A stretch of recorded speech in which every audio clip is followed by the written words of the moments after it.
Your best customers never pay full price. They often wait for the next sale. They expect a big discount because you train them that full price is just a suggestion. I'm your host, Matt Lady. I do e-commerce marketing at Client Boost. And today on the Cartworthy podcast, I'm talking with Summer Oase, founder of Emails Done Right. She's helped dozens of 7 to 8 figure e-commerce brands break this exact cycle. But here's the thing that actually shocked me. The brands that successfully wean customers off discounts actually can see sales dip for up to 90 days before things stabilize. Brands often give up before this point. So we're diving into the exact 3-step playbook Summer uses, the one metric that actually matters more than revenue, and why your opt-in offer just might be killing your profit margins. Let's get into it. All right. So this is the first episode in our 10-episode retention mini series.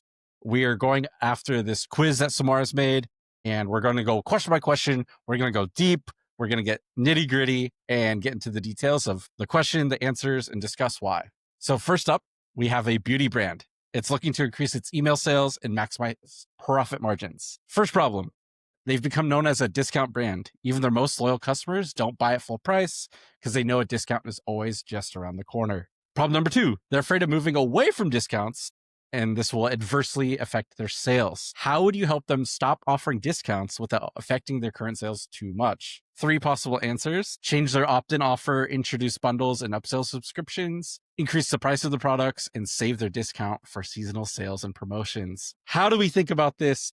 What's your approach? Talk us through it. Oh my God. Okay. So the correct answer first, which is change their opt-in offer, introduce bundles, and upsell subscriptions. And we'll get into why the right answer is the right answer and the wrong answers and the wrong answers. Starting with like the right answers, one of the key things I see again and again with e-commerce brands is that they're afraid of changing their opt-in offer, thinking, oh my God, it's going to reduce like our sales volume. Sales are going to go down. It's going to turn off our subscribers. And yes, but that's short term, right? Also, your opt-in offer is for new subscribers. People who have already subscribed will not even see it. So that's one of like, people get tied into that and then they forget until like somebody reminds them, right? Also, discounts are not always the best offer to make. I am somebody who believes in offering discounts as a reward rather than a bribe. And the reason is we want to reward good behavior, and the good behavior is buying at full price. All right. Another thing, there are better offers to make. And also when I say better offers to make, that does not mean just lower your discount. Please don't. Or you need to like think about like what is an offer that our audience will value. And that also might be like going through your SQs or your products, or just even talking to your customers, going through your 1-star reviews and your 5-star reviews, and then seeing where the gap and the mismatch is. And I promise you ideas will come. Also, again, I have so many things to say. There's a way to offer a discount without calling it a discount. So there's bundles, there's subscription offers, there's mystery gifts, there's free shipping. And your opt-in offer is like irrelevant to your existing subscribers. We've covered this already, right?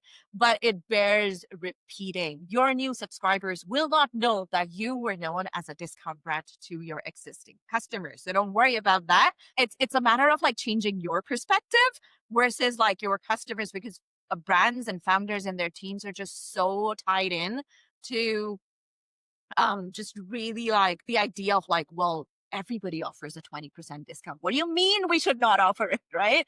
And those are always fun conversations to have. So instead of offering a discount, think about reframing your opt-in offer, right? Instead of a discount, maybe offer free shipping over $50. Not only will it increase your average order value, it saves you from discounting individual products, which eats into your profit margins. And so for this brand, I would change the opt-in offer to free shipping.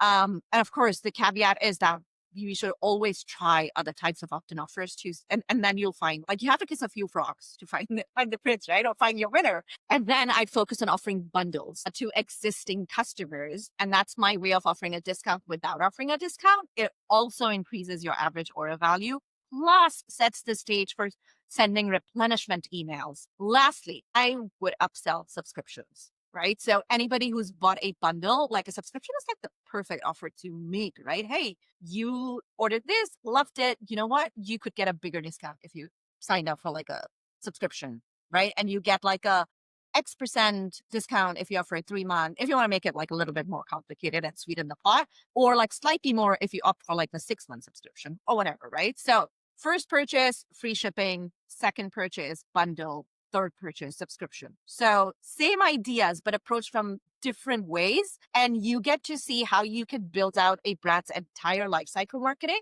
and slowly weave them away from discounts, right? Okay, let's move back to like the wrong options, right? The other was increase the price of their products. When you do that, if you do that, you're going to piss off your existing customers, right? And when brands are increasing prices, there are usually like two ways to go about it that I've seen. One is like they'll just increase like less than $5 and not mention anything. And like they're a business, it's their prerogative. Will like if it's 7 to 15 or more, they will like run a campaign explaining why. And it's usually supply chain issues or a material or things like that that are just getting expensive, right? And also very valid reasons. But there's also like always a backlash to it. And so it is so much easier to remove the discount than increase your price of your product and deal with the fallout. The third option was save their discounts for seasonal sales and promos. Now, if this was your only strategy, it wouldn't work, right? Because this is a long-term strategy. It's not a short-term strategy. And so I would say do one first, then three, and then maybe two. And two is also not like based on like whimsical, you're whimsy, right? It depends on like actual reasons for increasing the price beyond like, well, I want a bigger cut of my profit. You do, yes, you can get that bigger cut of your profit by removing the discount. The first thing, and you just mentioned again at the end, is the short term versus long term impact. A brand is going to see for the first week, 2 weeks, maybe 3 weeks. Maybe the opt in is a little lower, or the revenue, like the number of orders isn't as high. What other metrics or what other measures of success are you saying, hey, let's look at this, instead? And how do you like compare it before and after this change? So what's that first like Okay. kind of metrics? Yeah, absolutely. I love that you brought it up because it's brought up by every single brand that I've worked with, right? And the idea is you look at the money that you get to keep. That is the only metric that matters. So let's assume you take away your discounts, but you're still getting the same number of signups because you've done the work of, replacing it with another offer. Now you're making either you're increasing your average order value or you are making what, let's say sales have dipped, but your average order value has increased. Or sales are at the same thing. And all of a sudden they'll be like, well, our email sales or the volume of our sales has reduced. And it will. It's just the way things are set, right? Discounts are hyper addictive, even to shoppers, right? But it's going to balance out because you will get to see that you are getting to keep more of the money that you are making instead of like giving it away in discounts. And that just really makes it easier for brands to like also settle down and like say, okay. But there's also like a element of expectation setting. I will say it is going to take you at least 2 to 3 months. And that's based on my experience of like helping wean brands off. Like it takes 2 to 3 months for like sales to level out or get back to the same value or the same level as the discount level, right? And then it increases from there. But every single time I've noticed that they're getting to keep more money. So yes, maybe less sales, but more money in the bank. And like, if you're setting the expectation of like, hey, this is going to happen, it's a 3 month dip, don't worry about it. Brands pull in that patience from somewhere if they're invested in long-term wins. From somewhere, yeah, it's a magical source of patience that is hard to balance between Yeah. speed of today and things are always on fire and the long term of being in business a long Yeah. time. So that's super helpful. So we got the metric, which is profit you're keeping. The second follow up is this. The question was a beauty brand, so Yeah. it's clear as it's more makeup, it may be skincare. That's for that. That's the answer for that question. What are some of the other categories where you might choose a different option, or you mentioned bundles or subscription versus maybe free gift with purchase? What are some of the other categories and their like correct answer? What would be kind of some other example scenarios? So snack brands, perfect for snack brands, right? Coffee brands, anything to do with food, anything to do with something repeatable, supplements, even toothbrushes, razors. There's just so many verticals that this can work in. And I feel like every brand should be having that meeting. We're thinking like, okay, how can we introduce bundles and how can we introduce subscriptions into our offers? Because there's such a natural way of increasing the average order value, and you'll keep hearing me say that over and over again, because it is always one of the metrics that I want to push. And the other one is like helping my clients retain more of the money that they make, right? So like increasing profit margins. But I have yet to meet a brand could not create a bundle offer. If you're a sock brand, which we're going to talk about next, you could easily do buy three, get two free. Right? So you're putting together like this nice box of five. Yeah, no, that's super helpful. That's for the bundles and especially for the food and the consumables, or you have different options, flavors, shades, tones, whatever. Or shirts, different colors, like you said. Like, Absolutely. here's the sample pack, here's the starter kit. Like, it's all about the naming and the framing. It's versus 20% off. Like, you're just changing the 20% off, but you're making them spend a lot more. So just reiterating that. The third thing is kind of wanted to follow up on from your initial breakdown. Is this like in Klaviyo? Are you A/B testing this? Are you using as different like pop-up software? Are you just changing it right away? Like, how do you go about actually like getting the buy-in, implementing this, and measuring it? The So success. you're not going to like my answer. I am an ideas person. I strategize and I will do your emails and your copy and your messaging and all of that. But then I tell the brand's team what to do, right? I do not touch Klaviyo because I always say I may work in tech, but tech is not my friend. And I tend to break things I shouldn't. And so like I'm always the first one to say, listen, I am not going to touch this. Who on your team can I hop on a call with and work them through, right? And but one of the first things I do is I collect the data. So a data on like the before, so that I have like a comparison. Because without it, whatever my hypotheses are, and I don't mind being proven wrong, by the way, has been known to happen. And so, but unless there's data to compare before and after to, that's not going to happen, right? And so again, my whole thing is instead of like going in and replacing, just turn off whatever flows you already have, create new ones. So that if I'm proven wrong and we decide to go back, it's just a matter of toggling it back. And you're not adding work to your desk, right? And it's something that it's easy to go back to. I'm also big on like making it easy to roll back on things because I have been known to be wrong. I don't mind being wrong. At any time I have been wrong, I've always gone on deep into customer research. Like why? Right? Because I've worked in e-commerce for a long time. I have my hypotheses. I've seen something work over and over again. And so when it doesn't, I'm just so curious to find out why. Right? What is about this brand's audience and customers that was different than the other brands and audiences that I've worked with? Yep. Awesome. One more follow-up, and then I'll let you get back to any more things you want to add on yourself. But what's the main hypothesis is of the question and how it's framed is the brand saying our customers only buy on discount. Yeah. Which is like, it's a bold claim. Is it rooted in anything? Is that just how they feel because they're the whole, I can't read the label from inside the jar? Like, how do you actually diagnose if that's true? Yeah. If the only time you're seeing a bump in your sales is when you're running a promotional campaign or you have like certain dollars off, your customers are. And then when there are no promotions, sales go down. I mean, there will anyway go down in comparison, right? But like if there's like this big of a margin, you have a problem. If there's this big a margin, you're okay, right? But if that's what you're doing and the only time you're seeing a bump is when you're running a discount and your customers are seeing you as a discount brand, right? But then it's not also just a matter of that. It's also you trying other types of promotional campaigns that are not a discount. And then those bomb, right? And that's when you're realizing, okay, this is like a bigger problem than I thought it was. And it needs to be treated at the life cycle email journey level before like you start sending out promotional campaigns that are different than offering a discount. Yep. I lied. I have one more follow-up question. The 7 figures, 8-figure range, you've already set up the flows, you're sending campaigns regularly. Now you're optimizing, you're trying to squeeze more out of the channel. You mentioned segmenting the pop-up offer or opt-in offer or whatever by even purchase number. And it's like, wow, wait, hold on.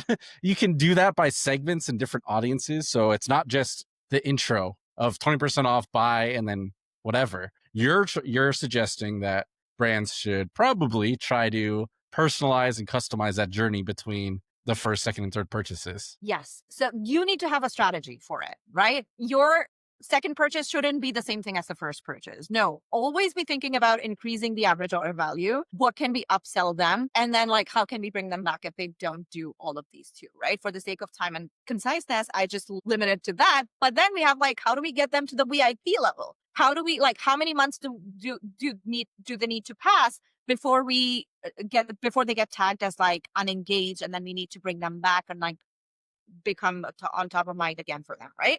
So again, this is why, like I say, I love life cycle email marketing, because you are taking people from like, hey, I'm interested, this offer looks nice, to like first purchase, then second purchase, then third purchase, then like, oh my god, my product's about to finish, want to order them, my best friend's birthday is coming up, my sister's birthday is coming up, I just got a bonus and I want to burn some money, right?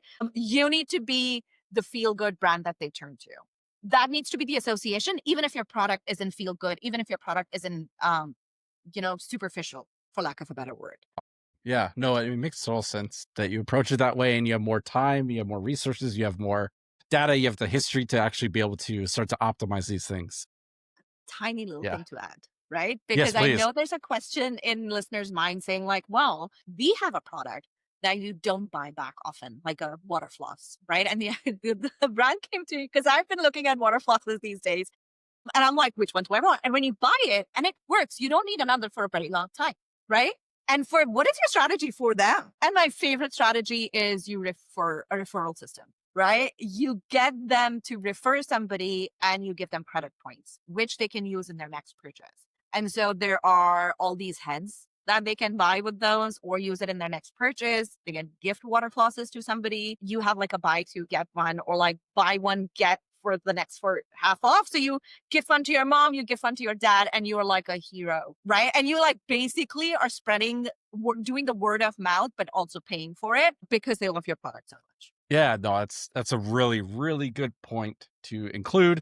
You're not just buy more, buy more, buy more, or yeah, you just but I don't probably need 5 water flosses at once. I can't just bundle it. Probably don't need it on subscription, but the accessories, the affiliate, the referral, and one more to add maybe is the review or UGC collection. Yeah. Just encouraging that extra content, the word of mouth, the extra incremental impressions and reach that a person with 600 followers may post, Yes. but it ends up being your best piece of content, and you ask them to reuse it. You run it as ads, and then it's more than There's just the initial another thing. trend that I'm seeing that I feel like brands should be paying attention to, which is audiences are paying more attention to original UGC content, not AI generated, right? And so what you want your customers to engage and interact with your brand, and UGCs are the perfect way to do that. And so if you can like move them to the point where they're like recording a review, you don't need to go to AI to create your creatives for you. And that's one of my favorite use cases that I'm seeing in brands, where like the brands that are doing really well are the ones that are getting their customers and their subscribers to engage with them. And then again, they don't need to be our customers. If they like what you're doing, they'll talk about you anyway. Right. And so that's always one of those very interesting things that I'm seeing, where customers are valuing original content more than any AI generated stuff out there. Absolutely, it's a very, very good thing to keep an eye on these days of human and AI and the intermix between them. Anything else you want to mention or add on or recap for us for this first question I and think if we scenario? keep talking, ideas will keep popping. I'm going to shut it for this episode because I feel like we've given a lot to our listeners to chew on. That's plenty. Yeah, awesome. Perfect. Well, thanks so much for this first one. Episode 2 is coming soon. We will be going into the next question, the next scenario. We'll be talking about Stockbrand, and we'll kind of tease the question and answers next time. Thanks so much. Thanks for having me. So the big takeaway here, profit matters more than sales volume, especially for the earlier stage brands. And changing your opt-in offer most likely won't hurt your existing customers, since you're going to be segmenting it to only show it to non-subscribers, not already people who are purchased. Huge thanks to Summer for breaking down this framework. This is just episode 1 of 10 in a mega mini mega series we're doing together on all things retention. Next episode, we're tackling question 2 from our retention quiz. Please leave me your feedback, what topics you want to see more of. If you're interested in being a guest on the show to dive deep and narrow on a subtopic in e-commerce, especially for 7 and low 8-figure brands. Thanks for tuning in. Catch you on the next one.